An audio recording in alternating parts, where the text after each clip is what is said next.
shot's all green.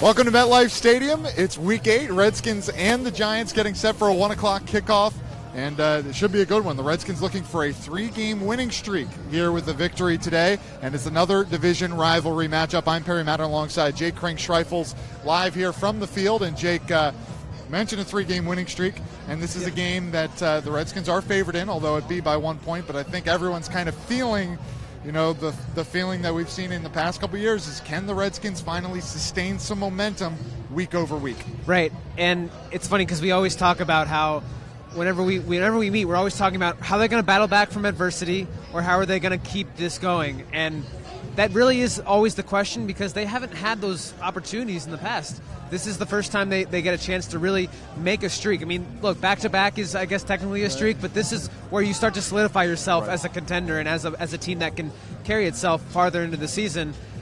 This is always the test, right? Is the trap game. Yeah. When you face a team that is 1-6, when you face a team that you expect to beat, the Redskins always haven't really showed up in those games. And so this is going to be the bigger test now is how can you sustain that momentum from last week? All right, Redskins in white on burgundy here as they break it down here for some 11-on-11 walk through some plays here. And Jake, before we get to anything else, let's get to the inactives, and it's going to be no Quinton Dunbar again today. Yeah, no Quinton Dunbar. The other main person, obviously, Jamison Crowder was already listed out. He's been out for a couple weeks now with that ankle injury. And no Brian Quick today as well.